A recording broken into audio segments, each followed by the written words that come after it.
Hello, and welcome to a very exciting reading adventure with Miss Molinari. Today, we are going to read an incredible story, Frog and Toad Are Friends, by Arnold Lobel.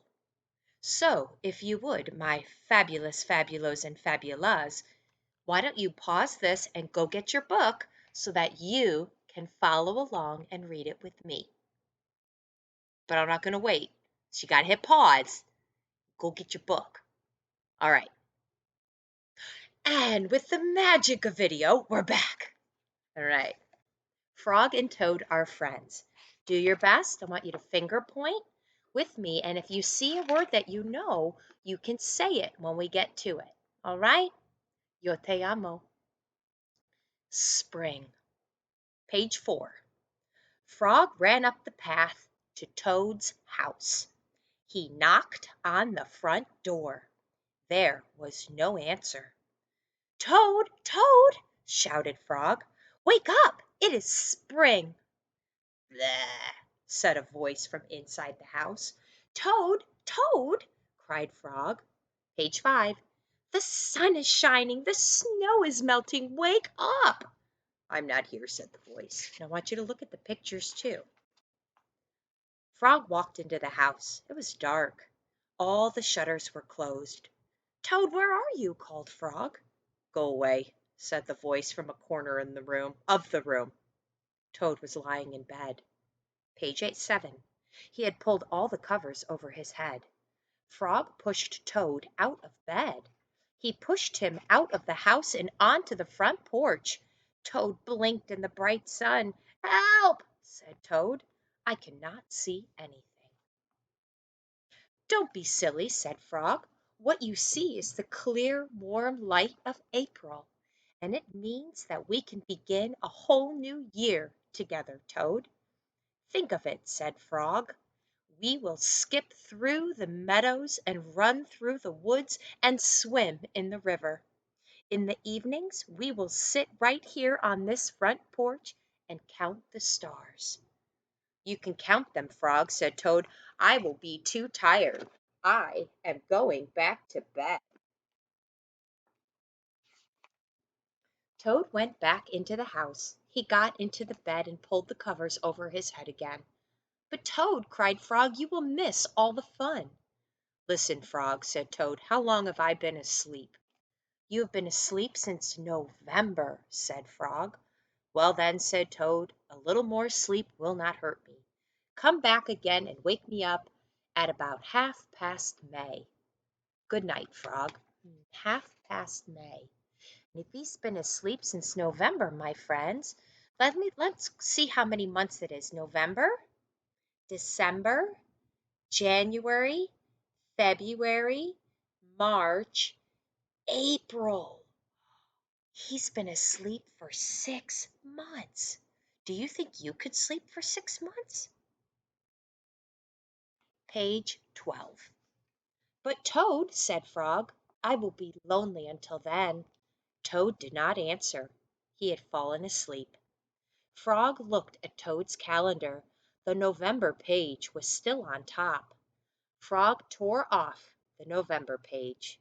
He tore off the December page and the January page, the February page, and the March page. He came to the April page. Frog tore off the April page too. By the way, the word April in Spanish is abril. Can you say that for me? Abril. Good. Page 14. Then Frog ran back to Toad's bed. "Toad, Toad, wake up! It is May now." Wait a minute. Friends, is it really May, or is Frog pulling a little trick on Toad? Do you know what trick he's pulling? Has something to do with the calendar. I'm going to start that page over again, page 14. Then Frog ran back to Toad's bed. "Toad, Toad, wake up! It is May now." "What?" said Toad. "Can it be May so soon?" "Yes," said Frog. "Look at your calendar." Toad looked at the calendar, and the May page was on top. I bet you fabulos and fabulas now know what Frog did. "Why, it is May," said Toad as he climbed out of bed. "My friends, I want you to look at that word. Why is the word is slanty? Let me read it again. Why, it is May. Because it was slanty, it makes me put more emotion into it. Why, it is May," said Toad as he climbed out of bed. Then he and Frog ran outside to see how the world was looking in the spring. Frog's trick worked. Page 16, and this is called The Story. Now, learning coaches and fabulos and fabulas, you can stop this anytime you need because it's a whole lot to listen to and read in one sitting. So you can stop the video anytime you need, and you can come back and listen to the rest of the story when you have more time. Page 16, The Story. One day in summer, Frog was not feeling well. Friends, do we understand it's now a different story? The first one was called Spring. Now this one is called The Story. They're little short chapters in the book. One day in summer, Frog was not feeling well. Toad said, "Frog, you are looking quite green." "But I always look green," said Frog. "I am a frog." "Today you look very green, even for a frog," said Toad. "Get into my bed and rest." Toad made Frog a cup of hot tea. Frog drank the tea, and then he said, "Tell me a story while I am resting." "All right," said Toad. "Let me think of a story to tell you." Toad thought and thought, but he could not think of a story to tell Frog. "I will go out on the front porch and walk up and down," said Toad. "Perhaps that will help me to think of a story." Toad walked up and down on the porch for a long time, but he could not think of a story to tell Frog. My friends, do you think you could think of a story to tell Frog while he's resting? Boy, that might be hard. Page 20. Then Toad went into the house and stood on his head. "Why are you standing on your head?" asked Frog. "I hope that if I stand on my head, it will help me to think of a story," said Toad. Toad stood on his head for a long time, but he could not think of a story to tell Frog. Then Toad poured a glass of water over his head. Look at the picture. "Why are you pouring water over your head?" asked Frog. "I hope that if I pour water over my head, it will help me to think of a story," said Toad. Toad poured many glasses of water over his head, but he could not think of a story to tell Frog. Oh, my fabulous friends, I hope you're picturing this in your mind. I hope you never do this when you're trying to think of a story. It'd be one thing to stand on your head. I might hurt myself, but please don't pour glasses of water over your head. Then Toad began to bang his head against the wall. Please don't do that. "Why are you banging your head against the wall?" asked Frog. "Why is Toad banging his head against the wall?" "Oh, you know this." "I hope that if I bang my head against the wall hard enough, it will help me to think of a story," said Toad. "I'm feeling much better now, Toad," said Frog. "I do not think I need a story any more." "Then you get out of bed and let me get into it," said Toad, "because now I feel terrible." Frog said, "Would you like me to tell you a story, Toad?" "Yes," said Toad, "if you know one." Friends, why did Toad now feel so terrible? Why does he have to crawl into bed? What has he been doing this whole time trying to think of a story to tell Frog? All right, page 26. "Once upon a time," said Frog, "there were two good friends, a frog and a toad. The frog was not feeling well. He asked his friend the toad to tell him a story. The toad could not think of a story. He walked up and down on the porch, but he could not think of a story.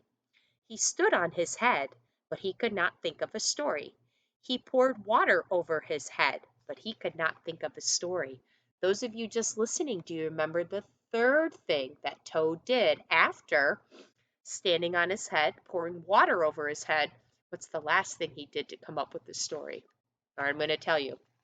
Page 27. He banged his head against the wall, but he still could not think of a story. Then the toad did not feel so well, and the frog was feeling better. So the toad went to bed, and the frog got up and told him a story. The end. "How was that, Toad?" said Frog. But Toad did not answer. He had fallen asleep. Wasn't that interesting? What kind of story did Frog tell? It had all just happened. That was pretty creative of Frog, and I know sometimes it's easy to confuse Frog and Toad. It's why it's helpful to have the book here and have somebody also to read it to you when you're not sure. Page 28, we have another story called A Lost Button. What do you think this story might be about? If you look at the picture on page 29, I think I might know why this story is called A Lost Button. Do you know why? Let's find out. Frog and Toad went for a long walk. They walked across a large meadow. They walked into the woods. They walked along the river. At last they went back home to Toad's house. "Oh, drat!" said Toad. "Not only do my feet hurt, but I have lost one of the buttons on my jacket." "Don't worry," said Frog. "We will go back to all the places where we walked. We will soon find your button." They walked back to the large meadow. They began to look for the button in the tall grass. "Here is your button," cried Frog. "That is not my button," said Toad. "That button is black. My button is white. Was white, excuse me." Toad put the black button in his pocket. A sparrow flew down. "Excuse me," said the sparrow. Did you lose a button? I found one." "That is not my button," said Toad. "That button has 2 holes. My button had 4 holes." Toad put the button with 2 holes in his pocket. So how many buttons does Toad have in his pocket now? A black one and a button with 2 holes. Ichi, ni. They went back to the woods and looked on the dark paths. "Here is your button," said Frog. "That is not my button," cried Toad. "That button is small. My button was big." So Toad put the small button in his pocket. And now we have Ichi, ni, san. A raccoon came out from behind a tree. "I heard that you were looking for a button," he said. "Here is one that I just found." "That is not my button," wailed Toad. "That button is square. My button was round." Toad put the square button in his pocket. Now he has 4. Ichi, ni, san, shi. Wow, that's a lot of buttons. Page 35. Frog and Toad went back to the river. They looked for the button in the mud. "Here is your button," said Frog. "That is not my button," shouted Toad. "That button is thin. My button was thick." Toad put the thin button in his pocket. Okay, so now we have 5. Ichi, ni, san, shi. Don't do it. Go. Toad put the thin button in his pocket. He was very angry. He jumped up and down and screamed, "The whole world is covered with buttons, and not one of them is mine." You see the exclamation point? Remember, we get excited. Toad ran home and slammed the door. There, on the floor, he saw his white, 4-holed, big, round, thick button. "Oh," said Toad, "it was here all the time. What a lot of trouble I have made for Frog." Toad took all of the buttons out of his pocket. He took his sewing box down from the shelf. Toad sewed the buttons all over his jacket. Look at the picture on page 39. The next day, Toad gave his jacket to Frog. Remember, Toad lost the buttons, but Frog was trying to help him. So page 39. The next day, Toad gave his jacket to Frog. Frog thought that it was beautiful. He put it on and jumped for joy. None of the buttons fell off. Toad had sewed them on very well. What great friends. Okay, the next story. Remember, if you need a break, pause it. Some tushy cheeks, little spaghetti noodle arms, okay? All right, page 40, a swim. Ooh, I wonder what this one will be about. Toad and Frog went down to the river. What a day for a swim, said Frog. Yes, said Toad. I will go behind these rocks and put on my bathing suit. I don't wear a bathing suit, said Frog. Well, I do, said Toad.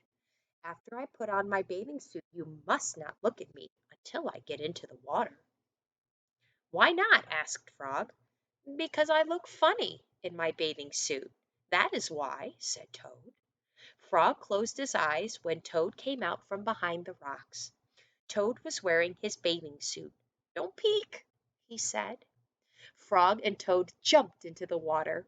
They swam all afternoon. Frog swam fast and made big splashes. Toad swam slowly and made smaller splashes. I remember us learning about bigger and smaller. Page 44. A turtle came along the river bank. Frog, tell that turtle to go away, said Toad. I do not want him to see me in my bathing suit when I come out of the river. Frog swam over to the turtle. Turtle, said Frog, you will have to go away. Why should I? Asked the turtle. Because Toad thinks that he looks funny in his bathing suit, and he does not want you to see him, said Frog. I think he's embarrassed. Some lizards were sitting nearby. Does Toad really look funny in his bathing suit? They asked. A snake crawled out of the grass. If Toad looks funny in his bathing suit, said the snake, then I, for one, want to see him. We want to see him too, said the dragonflies. Me too, said a field mouse. I have not seen anything funny in a long time. I don't know, guys. I don't know if Toad really wants everybody to see him. What do you think? Might he feel, what's that word? Embarrassed? Maybe he's shy. Page 48. Frog swam back to Toad. I am sorry, Toad, he said. Everyone wants to see how you will look. Then I will stay right here until they go away, said Toad. The turtle and the lizards and the snake and the dragonflies and the field mouse all sat on the river bank.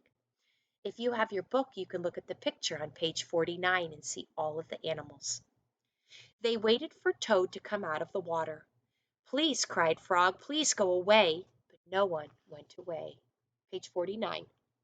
Toad was getting colder and colder. He was beginning to shiver and sneeze. I will have to come out of the water, said Toad. I am catching a cold. Toad climbed out of the river.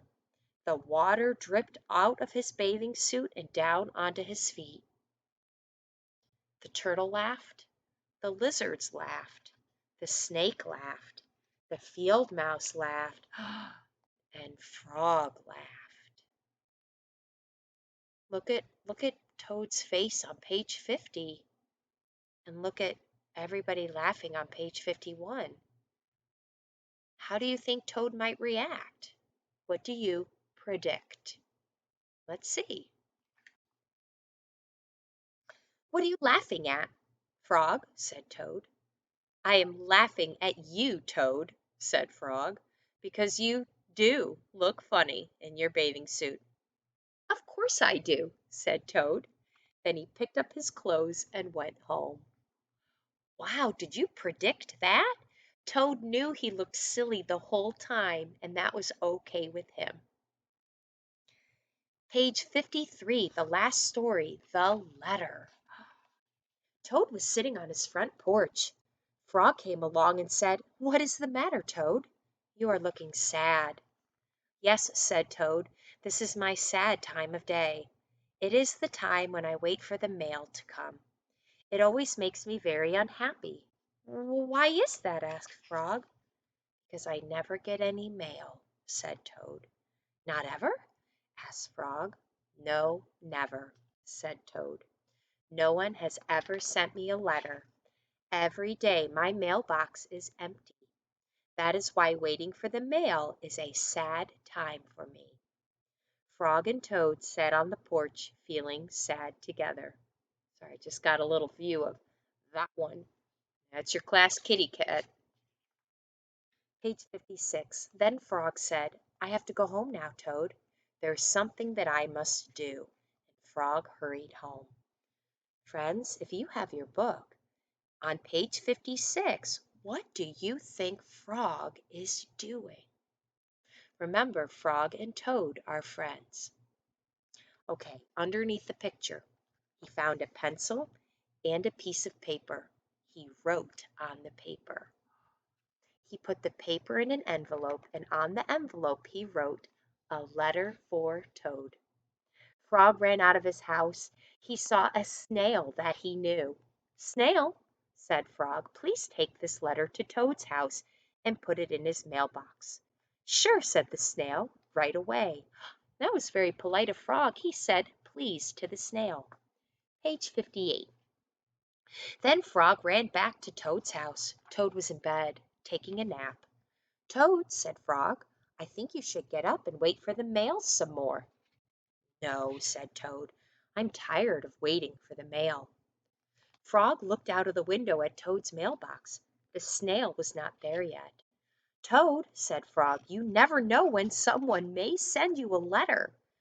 "No, no," said Toad, "I do not think anyone will ever send me a letter. Boys and girls, what do we know, though? Did Is Toad going to get a letter? Who's sending him a letter? Page 60. Frog looked out of the window. The snail was not there yet. Why is the snail taking so long? What do we know about snails? Okay, I'm the third sentence down, third line on page 60. "But Toad," said Frog, "someone may send you a letter today." "Don't be silly," said Toad. "No one has ever sent me a letter before, and no one will send me a letter today." Page 61, the one next to it. Frog looked out the window. The snail was still not there. "Frog, why do you keep looking out of the window?" asked Toad.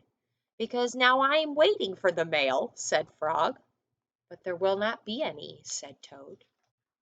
Page 62. "Oh, yes, there will," said Frog, "because I have sent you a letter." "You have?" said Toad. "What did you write in the letter?" Frog said, "I wrote, 'Dear Toad, I am glad that you are my best friend. Your best friend, Frog.'" "Oh," said Toad, "that makes a very good letter." Then Frog and Toad went out onto the front porch to wait for the mail. They sat there feeling happy together. Last page, page 64. Frog and Toad waited a long time. Do you see the picture? 4 days later, the snail got to Toad's house and gave him the letter from Frog. Toad was very pleased to have it. Why did it take 4 days for the snail to get there? Are snails usually fast or slow? My fabulos and fabulas, I hope you enjoyed this story, and I cannot wait to read you another one next week. Yo te amo, and hasta luego. I'll see you soon. Bye.